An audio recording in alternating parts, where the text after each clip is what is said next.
신자로서 살아간다는 게 쉬운 게 아니라 어렵죠. 왜 어렵냐? 어려운 이유가 있습니다.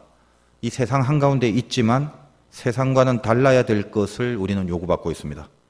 그래서 이 세상에서 살아가는 그 평생토록 우리는 오로지 저항이라는 힘으로 이 세상 한가운데서 살아내야 되기 때문에 그렇습니다.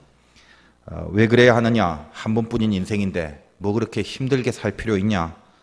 좀 이렇게 편안하고 그냥 즐기면서 살 수 있도록 그렇게 좀 세팅이 되어 있으면 얼마나 좋겠느냐, 이런 바람이 우리에게 있을 수도 있습니다. 그러나 할 수 없어요.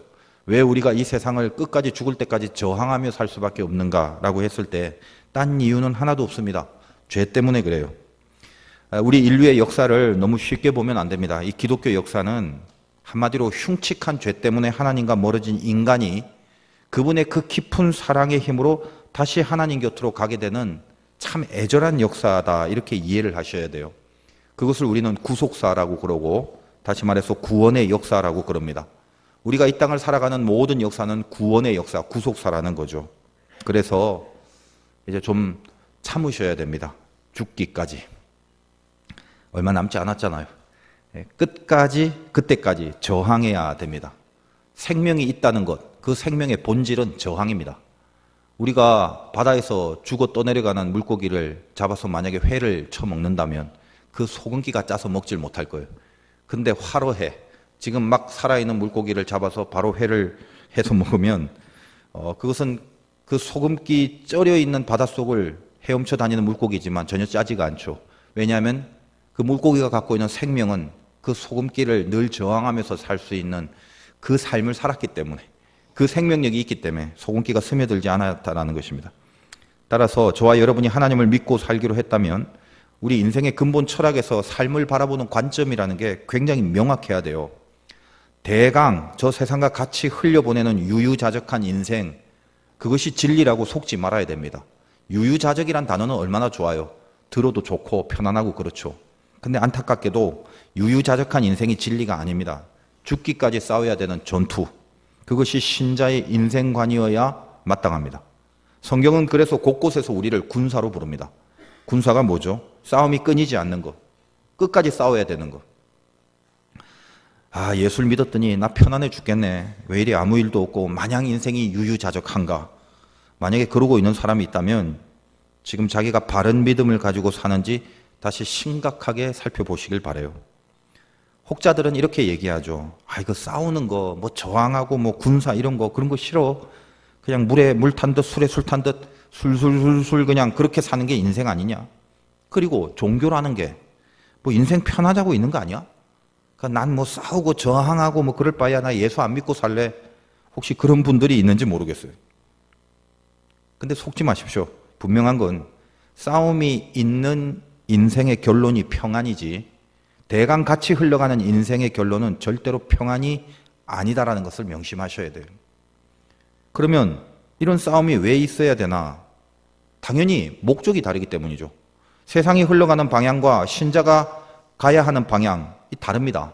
다른 게 서로 한데 섞여 있죠, 이 세상에서. 그러니까 서로 충돌이 일어날 수밖에 없습니다. 목적이 다르면 목표가 달라지고, 목표가 다르면 발걸음의 방향이 다릅니다. 그래서 세상은 우리의 발걸음을 자꾸만 끌어당겨서 자기들이 흘러가는 방향으로 힘을 행사합니다. 그래서 우리는 그 가운데 버티고 서 있어야 되고, 버티고 서 있을 뿐만 아니라 저항하면서 견딜 뿐만 아니라 그걸 딛고 뛰어넘어 올라가야 돼요. 그 뛰어넘어 솟구치는 그것을 도약이라고 그럽니다. 오늘 말씀의 제목이 도약이 안 되는 이유에 대해서 말씀을 전할 것인데, 신자의 인생 한마디로 도약입니다. 늘 뛰어넘는 것. 한자로 이 도약이 뛸 도자, 뛸 약인데 두 글자 전부 다 발족자라는 부수를 갖고 있어요. 그래서 이 도자, 이거는 이제 발족변에 수억이라는 걸 표현하는 수억 조자가 이렇게 합쳐져 있는 글자입니다. 그러므로 어떤 겁니까? 발이 수억 개예요. 발이 엄청 많다는 거예요. 빨리 달리겠죠. 그냥 눈에 보이지도 않게 달릴 수 있는 어떤 그런 것을 의미하겠죠. 그 다음에 약자는 역시 발족이 있습니다. 발이 있고 그 옆에 깃우, 날개를 표현하는 글자, 그 밑에 최고로 높다라는 최자, 이게 다 결합된 말이 약자입니다. 도약할 때 약자. 무슨 말입니까? 발인데 발에 날개를 달고 높이 오른다는 의미예요. 어차피 날아오를 거 그러면 처음에 날개만 있지 발은 왜 있어? 이게 중요한 거죠. 도약이라는 것은 먼저 이 세상과 넘어서 있는, 애초부터 세상과 격리된 거기서부터 날아가는 것이 도약이 아닙니다. 발이 있습니다. 붙어 있는 거예요. 세상을 딛고 일어나고 세상 속에 들어가서 세상과 치닫기는 싸움 속에서 디디고 일어나는, 이게 도약이라는 거예요.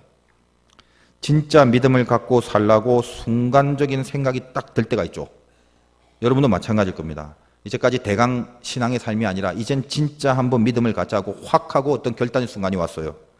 근데 그 다음부터 일이 어떻게 되냐면 어려움이 다가옵니다. 어려움이. 왜요? 직장에서, 사회에서, 여러분이 지금 몸담고 있는 세상에서, 여기는 천국 백성만 있는 게 아니죠. 세상 사람들은 세상의 목적을 가지고 살고, 우리는 그 세상 목적을 가지고 살고 있는 사람들 사이에 들어가 있어서 그 안에서 세상 목적이 아니라 하늘 목적을 갖고 살아야 되잖아요. 그래서 진짜 믿음을 갖고 살라고 정말로 결정한 그 순간부터는 부닥칩니다. 어렵습니다. 간단하게 말해야 어디 같이 놀러 가는 문제에서부터 우리는 주일은 안 되죠. 근데 세상 사람들은 주일이 절호의 기회죠. 이런 자자분한 것부터 근본적으로 부닥치기 시작합니다. 정말 믿음을 갖고 살아가려면 그것과 갈등이 일어나는 거 아니겠습니까? 저 세상 사람들이 자주 흔히 갈 수 있는 장소를 우리는 허락받지 못합니다. 우리는 그 장소에 가면 안 되고 가서도 안 될 장소들이 많아요. 먹는 문제조차 마찬가지입니다. 세상 사람들은 그걸 먹고 우리로 하여금 같이 먹기를 요구하지만 같이 함께 그 음식조차 먹을 수 없는 삶을 살도록 부름을 받습니다. 정말 믿음의 삶을 살기로 시작한 그 순간부터는 이런 면에서 어려움이 닥칠 수밖에 없다는 것입니다. 에라 모르겠다고 섞여 살자니 하나님 앞에 찝찝하고, 그렇다고 튀자니 세상 사람들 앞에 불안하고. 제가 군목 시절에 1인 1종교라고 해서 이제 군대라는 것이 정신건강에 종교가 좋다 보니까 자기 종교를 무조건 하나씩 써내게 돼 있단 말이에요. 아무 종교라도 종교 활동을 하라고 합니다. 보통 군에서는. 그럼 보통 무교, 종교가 없는 남자 군인들, 그들이 임의로, 그러니까 굳이 종교를 하나 골라야 한다면 군에서는 보통 세 가지죠. 캐톨릭, 기독교, 불교. 그럼 전부 다 어디다 동그라미 치느냐? 거의 다 캐톨릭. 거기다 체크를 해요. 왜 그럴까요? 절에 가자니 머리도 깎을 것 같고 시대에 안 맞고. 교회를 가자니요? 뭘 안 하는 게 그렇게 많아요. 뭘 못하는 게 그렇게 많아요. 그러니까 불편한 거죠. 제일 편한 게 어디다? 성당이죠. 왜? 먹을 거 다 먹을 수 있어요. 세상 사람들이 먹는 거 다 먹을 수 있어요. 그리고 종교의 내용이 그리 부담도 없고 아주 남자들한테는 딱입니다. 그렇다면 진짜 믿기로 한 사람, 진짜가 되려고 한 사람들은 자, 이제 내가 맘 잡고 하늘 목적으로 살아갈 테니까 내가 저런 세상과는 완전히 끊고 단절해 버릴 거야. 그렇게 혹시 살아갈 수 있겠습니까? 그럴 수 없는 거죠. 오늘 말씀이 그 얘기를 하는 거예요. 여러분이 만약에 내 이제 세상에서 세상과 안 섞일래, 그러면 여러분이 다니는 직장, 하시는 일, 그 속에 포함되어 있는 모든 무리가 전부 다 기독교인만 되는 그런 직장에 다닐 수 있겠습니까? 물론 이제 세상에는 기독교 이름으로 회사를 운영하고 있습니다만 사실 그 안에 100% 다 하나님의 백성이 다 공동체를 이루는 그런 공동체는 없어요. 그렇다고 또 세상과 구분이 반드시 돼야 된다는 것 때문에 세상에 휩쓸리지 않으려고 식당 같은 데를 찾아가도 맨날 교인이 운영하는 식당, 밥 먹을 때 기도해야지 밥 주는 그런 식당, 네 시작은 미약하였으나 이런 송구만 있는 식당, 그런 데만 찾아다니려고 애를 쓸 수도 없잖아요. 택시를 탑니다. 십자가 목걸이가 그려져 있는 택시만 잡을 수 있나요? 뒤에 물고기 붙여 있는 그런 택시만 잡고 다닐 수 있나요? 그럴 수 없는 거죠. 그럴 수 없을 뿐만 아니라 오늘 사도 바울은 너희는 그러지도 말아라, 그 이야기를 하면서 시작합니다. 9절 다시 봅니다. 5장 9절. 내가 너희에게 쓴 편지에 음행하는 자들을 사귀지 말라 하였거니와, 이 말은 이 세상에 음행하는 자들이나 탐하는 자들이나 속여 빼앗는 자들이나 우상 숭배하는 자들을 도무지 사귀지 말라 하는 것이 아니니, 만일 그리하려면 너희가 세상 밖으로 나가야 할 것이라. 사귀지 말라 했지만 이 세상에서 죄 저지르는 사람들을 도무지 사귀지 말라 하는 건 아니단 말이에요. 아니, 이 세상에서 사람들과 접촉을 안 하고 어떻게 우리가 인생을 살 수 있어요? 무슨 산에 가서 도 닦고 살 거예요? 그럴 수는 없잖아요. 세상 사람 안 사귀고 살려면 차라리 너희는 세상 밖으로 나가야 된다. 세상 저 바깥에서 우주복 입고 세상과의 접촉이 없는 우주인으로 살아야지 어떻게 세상 속에 발을 딛고 있는 너희들이 세상과 안 사귀고 살 수 있겠냐 이 말이죠. 늘상 세상과 부닥치는 현실 가운데 있는 거죠.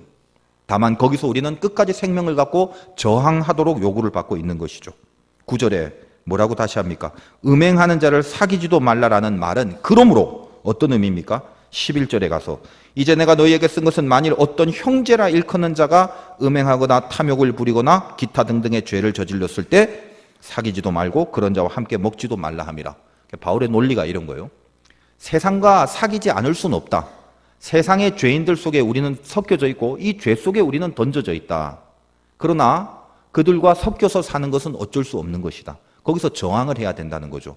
그러나 명심할 것은 만일 어떤 형제라 일컫는 자가 11절에 이건 뭡니까? 세상 사람이 아니라 교인들, 신자들, 교우들, 우리끼리 중에 그 어떤 사람이 이 세상의 원리와 똑같은 죄를 짓고 산다면 그 사람에 대해서 사귀지도 말고 함께 먹지도 말라. 그런 얘기를 하고 있다는 것입니다.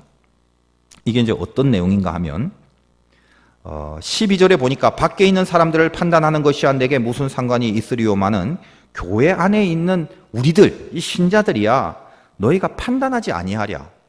밖에 있는 사람들은 상관이 없잖아요. 근데 교회 안에 하나님의 자녀들은 하나님 안에서 서로 주님의 보혈로 하나 된 우리들은 우리들끼리 이걸 어떻게 상관하지 않을 수 있냐. 13절 밖에 있는 사람들은 하나님이 심판하시려니와 이 악한 사람은 너희 중에서 내쫓으리라. 이 악한 사람은 교인 중에 악한 사람. 그건 너희 중에서 내쫓으리라. 이렇게 이야기를 합니다. 이거 조금 이제 이해를 해야 되겠죠. 저번 시간과 연결이 되는 것인데 세상 사람은 하나님이 알아서 판단하실 거지 우리가 뭐 관여할 수는 없어요. 그러나 우리는 세상 속에 있는데 거기서 우리는 떨어져 분리될 수는 없죠. 세상 속에 살면서 저항을 해야 되는 거죠. 근데 만약 이 세상의 원리로 살지 않도록 요구받고 있는 신자들의 모임 속에서 즉 우리끼리 우리 안에서 혹시라도 악한 영향력에 휩쓸리게 하는 일체의 세력들이 있다면 그 세력에 우리는 절대로 영향을 받아서는 안 된다라는 게 핵심이에요. 그 죄를 저지르는 사람을 그냥 무관하게 세상 사람처럼 에이그 그냥 그렇게 살도록 내버려 두마 신경 쓰지 마라 이러면 안 되죠. 그 사람들은 어떤 사람입니까? 하나님의 백성이죠. 그러므로 무관심하게 버려둘 사람이 아니라 하나님의 자녀들이기 때문에 일단 죄를 저지르고 있는 하나님의 자녀들 속에 서로 악한 영향력을 서로 주고받으면서 전체가 오래된 묵은 누룩처럼 변질돼서는 안 될 것이고 13절 마지막에 만약 그런 죄인이 있으면 내쫓으라는 말은 저번 시간에 말씀드린 것이 생각나시는지는 모르겠습니다만 저번 시간에는 더 노골적인 표현이 있었죠. 사단에게 내어주라 그런 사람은. 그리고 이 사단에게 내어주라는 문학적 기법은 출교하라는 말이라고까지 말씀을 드렸습니다. 그러니까 교회에서 나가게 하라는 거죠. 그리고 더 중요한 것은 그 사람은 죄를 저질렀기 때문에 어떻게 신자가 죄를 저질러 그냥 잘라 없애버려라는 의도가 아니라 신자고 하나님의 자녀이기 때문에 그에게 깨달을 수 있는 각성의 기회를 줘서 그 영혼을 다시 구원의 자리로 이끌려는 사도 바울의 심정이 있는 말이라고 설명을 제가 드렸습니다. 오늘도 동일한 맥락에서 너희 중에서 내쫓으라는 말은 그 사람을 아웃시켜서 없애버리라는 게 중요한 게 아니라 하나님의 자녀이기 때문에 자각을 시켜서 죄를 인식을 시키고 그 죄성이 그에게 오래 지속되고 오래 지속된 죄성 때문에 주변에 있는 신자들까지도 악한 영향을 받게끔 방치하는 그거를 반드시 막으란 말이죠. 그런 표현에서 내쫓으라는 표현을 사용했다라고 이해를 하시면 정확할 것입니다. 핵심은 결론적으로 그거예요. 그러므로 우리는 이 세상이 목적이 아닙니다. 그러니까 당연히 이 세상이 돌아가는 원리가 적용돼서는 안 되죠. 우리는 하늘이 목적이에요. 하늘. 그러니까 세상에서 발을 딛고 있지만 늘 세상을 뛰어넘는 도약으로 저 세상으로 하여금 오히려 내가 도약하는 그 길을 따라오게 만드는 자의 자리까지 가는 게 사실 우리의 가치고 우리의 수준이고 우리 사명입니다. 그런데 일단 그렇게까지는 안 된다 할지라도 아직까지 그 정도의 차원과 실력이 없다 할지라도 적어도 우리가 반드시 해야 될 것은 이들과 섞이지 않을 도약은 도모해야 되는 거죠.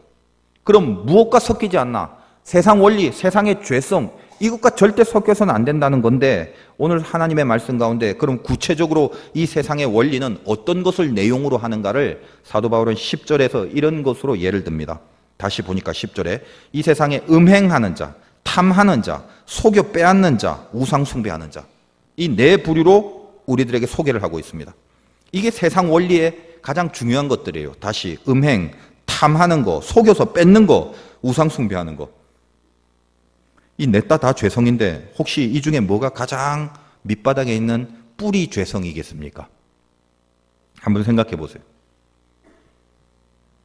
음행, 탐하는 거, 속여 뺏는 거, 우상 숭배하는 거. 인간의 행동 양식을 결정하는 두 가지 요소가 있습니다. 동기, 그리고 보상이에요. 모든 인간들의 행동은 결국 이 두 가지가 나의 동기와 그 동기로 인하여 액션이 들어가서 그 동기 때문에 어떤 보상이 연결되는 관계가 성립하면 반드시 거기에 행동 양식이 들어갑니다. 쉽게 말해서 여기 물이 있습니다. 시원한 물이 있는데 제가 목이 말라요, 지금. 동기가 됐죠. 그래서 이걸 먹으면 아직 안 먹습니다. 근데 먹으면 갈증이 해소될 거다라는 보상이 따라오죠. 그럼 내가 목마르다는 동기와 갈증이 해소된다는 보상이 연결이 되면 그 다음에 어떻게 한다고요? 액션. 시원하네. 이렇게 되는 거죠. 그런데 목이 안 말라요. 동기가 없어요. 아무리 시원해도 마실지 않습니다. 행동이 없어요. 근데 목이 말라요. 동기는 있어요. 근데 가만히 보니까 간장이에요. 보상이 없죠. 먹어봤자. 동기와 보상이 연결되지 않습니다. 거기에는 행동 양식이 나오지 않아요. 안 마십니다. 여기 방금 열거된 내용들, 음행, 탐심, 속여서 빼앗는 거, 우상 숭배, 이 행동, 이 액션들이 가능한 근본 동기가 뭐냐? 그래서 이 네 가지 중에 가장 큰 밑바닥의 뿌리가 뭐냐면 탐하는 거, 욕심이에요. 밑바닥에 욕심의 동기가 있고 이 욕심의 보상은 자기 만족입니다. 음행, 성적인 욕심이 동기가 있죠. 그리고 이 성적인 욕심이 동기가 돼서 그 보상은 자기 육체의 자기 만족이 연결되죠. 그때 음행이 저질러집니다. 여기 탐하는 거와 남을 속여서 빼앗는 거, 이건 내가 갖고 싶다, 내 것이 되고 싶다는 욕심, 그 욕심이 동기가 되죠. 그리고 나서 나중에 자기 소유가 된다는 자기 소유의 보상이 주어집니다. 거기에 속여 빼앗는 액션이 들어갑니다. 우상 숭배, 다른 신에게 내 욕망의 투영을 통해서 그 욕망을 이루고자 하는 욕심이 동기가 되고 그리고 나서 자기 안심의 보상이 주어집니다. 그래서 하나님 외에 다른 것에 모든 것을 의지하는 우상의 숭배의 모습이 나옵니다. 여러분 다윗을 한번 보세요. 마음의 욕심이 동기가 됩니다. 자기의 충성스러운 부하 우리아의 아내를 보자 욕심이 생겨요. 그 동기가 되어버린 순간 그 욕심의 마지막 보상이 육신의 쾌락과 육신의 즐거움을 보상으로 한다는 것이 연결되는 순간 액션이 나오죠. 음행을 저지릅니다. 이웃의 것을 빼앗아 자기 것으로 삼는 도적질을 합니다. 충성스러운 자기 신하인 우리아를 속여서 죽이고 그 아내를 빼앗습니다. 그리고 그것이 죄인 줄 모르고 살아갑니다. 하나님을 향하는 신앙심이 다 사라져버리고 자기 욕망의 노예가 되는 우상숭배자의 모습, 전형적인 우상숭배자의 모습으로 전락하고 맙니다. 그러므로 성경은 참 기가 막힌 말을 했죠. 욕심이 잉태한 즉 죄를 낳는다. 여러분의 죄가 왜 낳는다고요? 욕심이 잉태한 거란 말이에요. 성경에서 선악과를 먹는 행위를 봅시다. 동기가 욕심이죠. 보상이 뭐예요? 선악을 분별하는 일에 하나님과 같아진다는 교만의 충족이 오죠. 따먹는 액션이 들어갑니다. 바벨탑을 쌓는 행위를 볼까요? 그 동기가 뭐예요? 하늘 끝에 닿으려는 욕심이 동기죠. 그리고 그 보상은 자기들의 이름을 세상에 내는 것이 보상이죠. 동기와 보상이 연결이 되면 거기 액션이 들어간다는 것입니다. 이 세상에는 두 가지 종류의 사람이 있답니다. 스마트폰 회사의 어떤 사람이 그냥 농담 삼아 말하기를 아이폰을 쓰는 사람과 아닌 사람, 이 두 가지 종류가 있대. 근데 신앙생활 하면서 느낀 거는 제가 보니까 세상에 진짜 두 종류의 사람이 있다는 것입니다. 하나는 욕심을 이루려는 사람이고 또 하나는 욕심을 버리려는 사람이에요. 여러분은 신앙생활 하면서 어떤 종류의 사람입니까? 하나님 안에서 살아가면서 욕심을 이루려는 것에 그 편에 서 있는 사람입니까? 아니면 욕심을 버리려는 그 편에 서 있는 사람입니까? 두 종류예요. 우리에게 믿음의 날개를 주셔서 세상에 발을 딛곤 있지만 이 세상을 도약하기를 원하시는 하나님 앞에서 우리가 이 멋진 도약이 안 되는 가장 큰 이유가 뭐냐면 욕심이라는 거예요. 그 욕심이 나의 발목을 잡아둡니다. 세상에서 도약하지 못하게 꽁꽁 묶어서 세상 안으로, 세상 밑으로, 세상 속으로 가두어 버려요. 음행을 하고 탐심으로 남의 것을 빼앗고 우상을 섬기고 술에 취하고 남을 모욕하고 살아가게 합니다. 다 우리 안에 있는 욕심의 동기라는 겁니다. 그러면 우리가 이 욕심을 어떻게 극복해서 세상에서 도약할 수 있는 신자의 인생이 될 수 있을까라고 했을 때 오늘 바울의 메시지를 유심히 보면 참 제 마음을 움직이는 이 바울의 토로가 느껴집니다. 11절 다시 볼게요. 이제 내가 너희에게 쓴 것은 만일 어떤 형제라 일컫는 자가 음행, 탐욕, 우상 숭배, 모욕하거나 술 취하거나 속여 빼앗거든 사귀지도 말고 그런 자와는 함께 먹지도 말라. 사귀지도 말고 먹지도 말라. 가만히 이렇게 생각을 해보니까 여기에 이 구체적인 금지 사항의 내용보다 이 말을 지금 토로하는 다윗의 깊은 영성의 심정을 느끼시기 바라요. 어떤 심정입니까? 단순히 사귀거나 함께 식사하는 구체적인 행위 이 두 가지는 절대 하지 마. 그런 계명 차원의 내용이 아니죠. 어떤 겁니까? 심정입니다. 바울의 깊은 심정. 이런 죄악들에 대한 마음속에 깊은 환멸이 그 환멸을 피력한 말씀이라는 거예요. 우리가 욕심이 생길 수는 있어요. 그런데 악한 동기가 주어지더라도 그 보상으로 연결되게 하지만 않으면 액션은 나올 수 없다라고 그랬죠. 동기와 보상 사이에 욕심으로 인한 동기가 보상으로 가는 중간에 바울이 지적하는 건 뭐냐면 바로 이 환멸의 심정을 생기게 하는 게 중요하다는 것입니다.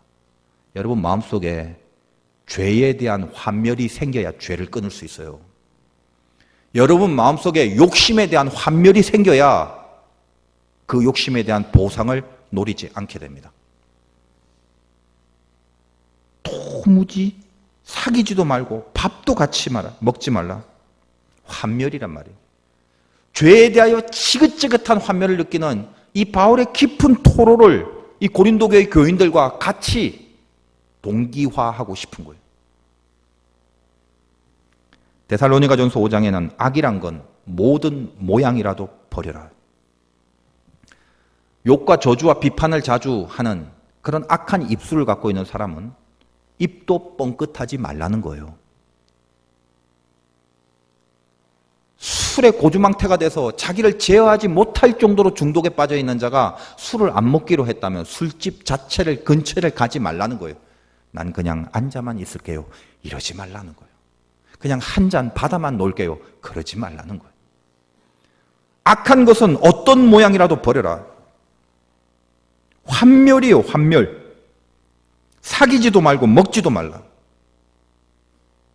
여러분이 오늘 하나님 앞에 다시 붙들려 도약할 수 있는 가장 중요한 근거로 여러분에게 영적 환멸이 느껴지시는 그 은혜가 반드시 있어야 됩니다. 이 환멸은 영어로 disillusion 이러는데 illusion이란 말은 본다는 말이에요. 원래 영어에서 dis는 반대 접두고 다시 말해서 다르게 본다는 거죠. 지금까지 본 것과 다르다는 뜻이에요. 그러므로 환멸이라는 건 그런 차원에서 일종의 각성과 같은 말입니다. 똑같이 보는 게 아니라 갑자기 다르게 보여줘요.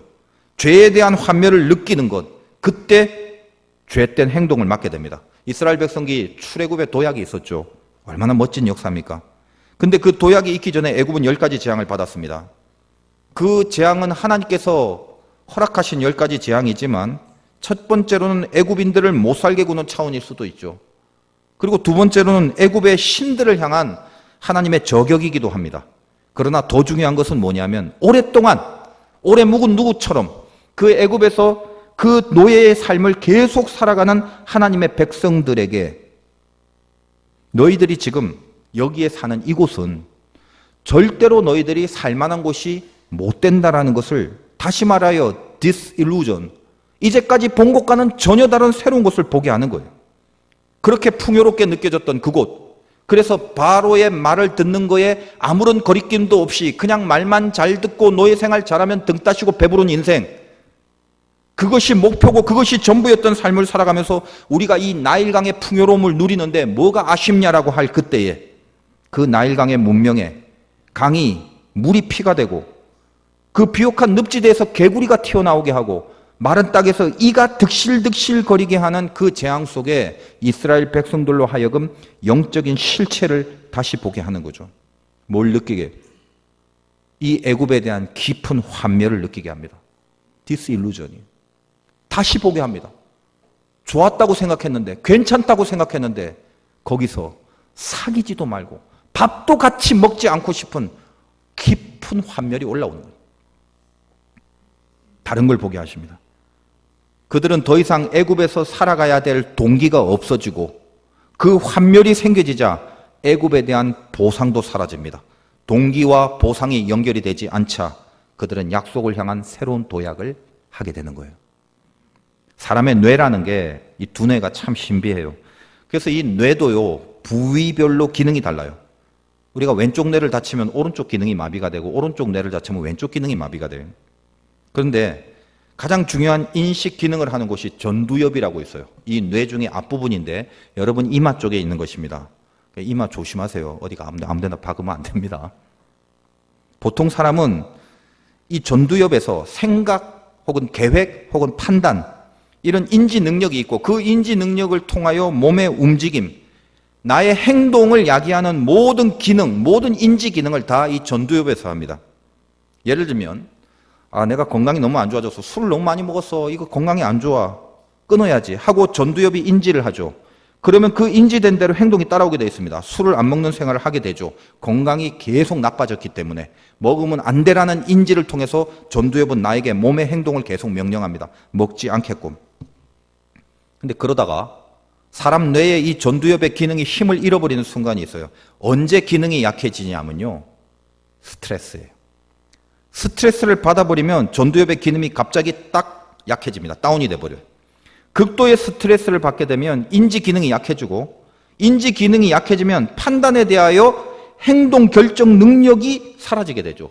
전두엽은 인지를 통하여 행동하게 만드는 건데 인지 기능이 사라지니까 그럼 그 다음에는 어떻게 행동을 하냐? 이게 무서운 건데 습관에 몸을 맡기게 돼요. 그러면 전두엽의 기능이 상실되는 순간, 예를 들면 술을 끊었다가 스트레스를 딱 받아오는 보면은 잘 참아왔던 먹지 말아야 된다는 인지 능력이 상실이 되면서 술이 건강을 해친다는 인식이 없어져 버려요.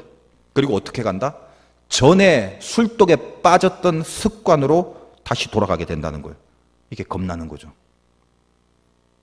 그럼 그렇게 연결될 행동을 저지하기 위하여 영적 방법으로 지금 바울이 말하는 게 뭐냐면, 그리고 바울이 주려고 하는 심정이 뭡니까? 환멸, 디스일루전을 통한 자기 통제라는 거예요. 여러분이 회개를 한다는 것도 한번 보세요. 죄에 대한 환멸이죠. 여러분이 회개를 해놓고 또 죄에 저지르고 싶어 덜 회개한 겁니다. 회개가 끝까지 가면 그 죄에 대한 환멸을 느껴요. 다시는 그렇게 하고 싶지가 않게 되는 거예요. 술에 대한 환멸이 다시 내 전두엽에 새로운 인지를 각인시키죠. 어떤 인지요? 너 술 먹어보니까 안 좋잖아. 막 속쓰리지, 구토하지, 막 머리 아프지, 막 추하지, 막 냄새나지. 제가 술을 안 먹어도 이렇게 잘 알아요. 건강 위험하지, 정신박약하지, 몽롱하지. 술에 대한 환멸이 다시 전두엽의 각성을 일으키고 다시 행동 양식을 오래된 찌들은 습관에서부터 벗어나서 도약을 하게 만드는 거예요. 사도 바울이 우리를 향하여 전하는 메시지의 내용이 무엇입니까? 예수 안에 있는 나의 자녀들아, 너희가 저지르는 그 오래된 누룩과 같은 죄성들 다시 한번 봐봐라. 어떻게 그 더러운 탐욕에 들끓어서 고린도의 죄성들을 그대로 따라서 세상과 섞여 살 수 있단 말이냐. 주님이 이 세상에 너희들이 있지만 이 세상에서 도약하라고, 세상을 넘어서라고 우리를 위해 죽으시고 피를 흘리신 그 보혈로 씻기워진 너희들이, 하나님의 자녀들이 어찌 그 죄성에 사로잡혀서 또 같은 죄에 뒹굴고 살아갈 수 있단 말이더냐. 먹고 토했던 걸 가서 또 먹고 구정물에 더럽혀진 몸을 씻고 다시 또 구정물에 가서 몸을 담그고 있더란 말이냐. 이 엄청난 죄를 향한 환멸이 생기지 않냐. 사귀지도 말고 함께 먹지도 마라. 왜 또 옆에 두고 왜 또 함께 하느냐 이 말이에요. 바울의 이 메시지는 전두엽의 기능이 약해진 우리를 향하여 다시 한번 깊은 각인을 줍니다. 거룩한 환멸의 메시지를 주는 거예요. 여러분, 죄에 대한 환멸, 이게 어디서 오는 것입니까? 성령이 주시는 각성이에요. 우리는 우리가 갖고 있는 뇌의 유기체적인 물리적인 구조 말고 또 하나의 스피릿이 있습니다. 이 성령이 우리에게 그 각성을 가능케 하시는 힘으로 다가옵니다. 예수 믿으면서 잊지 마세요. 모든 밑바닥의 뿌리에 영적인 것이 있다는 걸 잊지 마십시오. 이게 핵심이에요. 세상의 과학이 아무리 발달되고 세상의 의학이 아무리 발달되고 세상의 학문이 아무리 발달되다 할지라도 이 영의 세계를 믿음으로 인식하지 못하면 절대로 영적인 것과 관련하여 생각하고 판단하고 결정할 수 없습니다. 그러나 우리는 누구예요? 영을 아는 사람이에요. 모든 것의 밑바닥에 이 뿌리에 영적인 근원이 있다는 거죠. 성령은 그 뿌리의 핵심입니다. 요한복음 14장 25절에서 26절에 보혜사 곧 아버지께서 내 이름으로 보내실 성령, 그가 너희에게 힘을 주고 권세를 주고 강하게 하고 신비하게 만들고, 아니죠. 내 이름으로 보내실 성령, 그가 너희에게 모든 것을 가르치시고 내가 너희에게 말한 모든 것을 생각나게 하시리라. 우리 뇌의 주도권을 잡는 세력은 세상 안에 있거나 내 몸 안에 있는 게 아니라 저 하늘 영적인 세계에서 오시는 성령의 능력, 그게 나의 뇌의 주도권을 잡는 세력이란 말이에요. 성령이 하시는 일이 그래서 뭐라고요? 생각나게 하신다. 우리는 보통 진리의 성령님이라고 그럽니다. 진리는 알레세이라는 말인데 이 알레세이 할 때 레세라는 말은 망각, 잊어버림이고 알이라는 건 반대 접두어예요. 그러므로 진리는 뭐냐면 망각을 하지 않는 게 진리라는 거예요. 내가 선한 일을 생각하고 하나님의 뜻을 인지하고 있다면 그걸 망각하지 않는 게 진리라는 거죠. 그 진리의 능력을 누가 가능케 하십니까? 진리의 성령이 그것을 가능하게 하신다. 죄에 대한 환멸을 통하여 그 죄를 인지하게 하시고 그것으로 인하여 세상에 빠지는 것이 아니라 세상에 다시 발을 딛고 그 세상으로부터 다시 도약할 수 있는 능력을 주신다는 거예요. 여러분, 은혜 받고 진리 깨닫고 설교 말씀을 듣고 메시지를 통해서 결심하고 마음 잡고 살아가다가 세상에서 스트레스를 받거나 예기치 못한 고난이 닥치거나 쑥하고 지나가는 어떤 사람들의 말에 상처를 받게 되면 순식간에 받은 말씀, 했던 결단들 싹 잊어버리죠. 전두엽의 기능이 발휘가 안 되는 거예요. 근데 그것을 다시 이기고 극복하는 도약의 방법이 뭐라고요? 성령이 생각나게 해주시는 거예요. 기도 많이 하고 깊은 기도 하다 보면 웬만한 고난에도 안 흔들리는 게 뭐예요? 이유가 뭐예요? 강력한 성령의 주도권에 붙잡히기 때문에. 나쁜 것에 대한 환멸을 느끼는 순간 새로운 도약을 향한 강력한 인지의 능력이 생깁니다. 이것이 성령이 역사하셔서 우리를 움직이는 방법이란 말이에요. 우리가 신자로 살아가면서 저는 개인적으로 신앙을 갖고 살아간다는 건 뭘 추구해야 되나? 평안이에요, 평안. 저는 개인적으로 그래요. 그래서 이스라엘 백성들은 만나면 전부 다 평안, 샬롬 이럽니다. 그런데 제가 몇 번이나 설교를 통해서 이 개념을 말씀드렸죠. 세상 사람들은 편안한 거는 추구를 해요. 불편하고 싶은 사람은 없어요. 다 편안하고 싶어요. 왜 돈을 갖고 싶어요? 왜 권세를 갖고 싶어 하세요? 왜 큰 평수에서 살고 싶어 하세요? 다 편안함. 불편하기 싫어서. 세상 사람들은 편안하기만 바라지 평안, 즉 이 샬롬의 근본을 이해하지 못하는 경우가 굉장히 많습니다. 불편하다, 편안하다 할 때 그 편안은 환경이 주는 거지만 샬롬, 이 평안은 하나님이 이 세상의 조건을 넘어서 위에서부터 우리들에게 임하게 해주시는 능력이 그걸 가능하게 해요. 그래서 사람들은 어때요? 자기의 전 인생을 불편하지 않게 편안하게만 살라고 하지. 그러다 보니까 세상 흐름 속에 자기를 집어넣어야 되잖아요. 세상에서 편안하려니까 세상 기준에 자기 인생을 맞추려야 되고 세상과 비교하여 세상 속에서 자기 기준을 정해야 됩니다. 그러나 도약할 수 있는 사람은 어떤 겁니까? 편안함을 추구하기 전에 평안에 붙들리길 원해요. 여러분이 정말 하나님의 평안을, 그 평안에 사로잡히면요, 이 평안의 개념이 바뀝니다. 그냥 편안한 게 아니에요. 그냥 즐거운 게 아니에요. 진짜 평안은 불편을 각오할 수 있는 능력이에요. 내가 하나님 앞에 평안이 딱 붙들리게 되면 불편이 상관없어요. 불편을 주저하지 않습니다. 성령이 주시는 생각이 우리를 편안하지 않게 할지는 몰라도 평안하게 하시는 능력이 되는 건 당연합니다. 죄에 대한 환멸, 이 세상 원리와 세상 가치에 대한 환멸, 세상 기준에 대한 환멸, 그걸 느끼게 하고 그것에 섞여지지 않을 거룩한 도약, 그것을 시도하는 힘을 준다는 거예요. 이게 우리가 갖고 있는 기가 막힌 특권이며 무기이며 자랑이며 힘입니다. 오늘 성가대가 부른 찬양은 찬송가 중에 143장 내가 제일 좋아하는 그 곡입니다. 호리쇼 스태포드라는 사람이 작사를 한 것인데, 그 유명한 무디 목사님의 절친한 친구였어요. 그리고 그의 사역을 돕는 변호사였는데 1871년 시카고에 큰 화재가 일어나서 전 재산이 날아가 버립니다. 그리고 그 재난 직전에 아들을 잃게 돼요. 얼마나 큰 마음의 시련이 있습니까?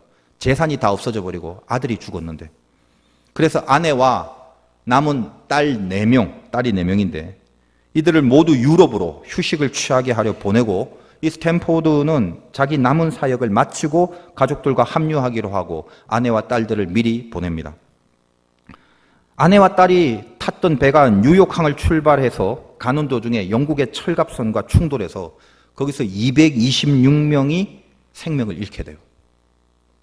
스탠포드의 딸들이 거기서 다 죽어버립니다. 아내만 간신히 구조돼요. 사랑하는 딸들을 모두 잃은 그 마음, 황급히 아내에게 가려고 다시 배를 타고 가는 그 스탠포드가 자기 딸이 죽은 바다의 지역을 지나갈 때 오열이 올라옵니다. 여러분, 우리도 사실 세월호 사건이 지금까지도 우리 가슴속에 슬픔이 남지 않습니까? 거기서 딸 4명을 잃은 그 아버지의 마음이 어땠겠어요? 올라오는 슬픔을 이기지 못하고 손실에 들어와 오열을 통하며 하나님 앞에 통곡을 합니다. 하나님, 왜 나에게 이런 시련을 줍니까? 제가 무슨 죄가 있습니까? 무슨 잘못을 하고 살았습니까? 더군다나 내 딸들이 무슨 죄를 저질렀나요? 차라리 나를 데려가시지. 왜 이러십니까? 몸부림치며 기도하는 동안 새벽 3시가 돼서 그의 인생에 한 번도 체험하지 못한 평안이 밀려 올라옵니다. 이 평안은 이유가 없어요. 갑자기 딸이 구조됐다는 소식을 들은 것도 아니며 뭐 엄청난 환경의 변화가 생겨서 갑자기 그 조건으로 인하여 생긴 평안이 아닙니다. 말도 안 되는 평안이에요. 근거가 없는 평안이에요. 이 땅에서는 이유를 찾을 수 없는 평안이에요. 그걸 샬롬이라고 그래요. 그때 그가 그 감동으로 가사를 적습니다. It is well with my soul. well이라는 말은 괜찮다란 말이에요. 이게 우리나라 말로는 내 영혼 평안할 때 평안으로 번역됐고, with my soul을 내 영혼이라고 했는데, 엄밀하게 말하면 It's well with my soul이라는 말은 나의 영이 있기 때문에 괜찮아, 이 말이에요. 가장 정확한 번역이에요. 아무런 조건이 이 땅엔 없지만 한 번도 체험하지 못한 상황이나 환경에서 오는 것이 절대 아니라, 어떤 조건이 따로 있어서가 아니라 하나님이 위에서 능력으로 퍼부어 주신 성령의 역사하심. It's well with my soul. 내 영이 있으므로, 내 영이 있으므로 내 마음에 평안이 온다. 그래서 그 가사를 다 적고 무디에게 갖다 주고 잘하는 작곡가를 송하여 413장이 완성이 됩니다. 땅에서, 세상에서, 조건에서, 상황에서 오는 게 아니에요. 소울이에요, 소울. 문득 어지럽고 복잡하고 힘들 때 그냥 찬양 한마디에 마음이 녹아버리는 경험을 하게 됩니다. 정말 어지럽고 복잡해서 기도 한마디조차 못할 그런 심정이 됐는데도 불구하고 어느덧 저 옆에서 누가 기도하는 소리만 들었을 때 마음이 녹아지는 경험을 하기도 합니다. 수백 번 평소에 읽었던 말씀인데 그날따라 내 가슴을 후비고 들어와서 나를 다시 일으키는 능력으로 나타납니다. 하나님의 샬롬이 나에게서 얻을 수 없는, 사랑하는 당신의 자녀에게 위로부터 임하시는 하나님의 임재의 능력입니다. 여러분 생각해 보십시오. 여러분의 집착이 무엇입니까? 내가 바라고 내가 내 편에서 내가 좋아라 하는 것에 집착하죠. 그러므로 내가 좋아라 하는 것이 사라지는 사건이 생기면 그때부터는 어떤 도약의 의욕도 다 사라져 버립니다. 다시 깊숙한 곳에, 이 세상 더 깊은 곳에서 세상의 흐름 안에 매몰돼서 거기에 휩쓸려 돌아가는 인생으로 전락하고야 맙니다. 우리 발에 날개를 달아서 높은 곳으로 도약하시는, 높은 곳으로 올리시는 이 하나님의 도약하심이 있음을, 성령의 임재가 있음을 잊어버립니다. 여러분, 오늘 이 예배 가운데 하나만 잊지 마십시오. 우리가 힘든 줄을 하나님이 아십니다. 그러나 마지막까지 절대 잊어서는 안 되는 사실이 있어요. 나에게 좋은 것들, 내가 좋아라 하는 나에게 좋은 것들이 다 사라져버린 그 순간에도 나에게 가장 좋은 것은 그 하나는 여전히 남아 있습니다. 이걸 잊지 마세요. 세상 끝날까지 내가 너와 함께 하리라. 평안할 수 있는 유일한 법이 뭔 줄 아십니까? 성령의 함께 하심을 통하여 죄에 대한 환멸과 세상을 딛고 도약하는 믿음, 그것만이 우리의 궁극의 평안을 가능케 하시는 것입니다. 우리의 행동의 양식이 오늘 이 예배 이후 이 말씀을 접한 우리들에게 욕심 때문에 세상과 죄로 향하는 발걸음이 아니라 성령 때문에 세상과 죄에서 도약하는 날갯짓으로 드러나시기를 주님의 이름으로 축원드립니다.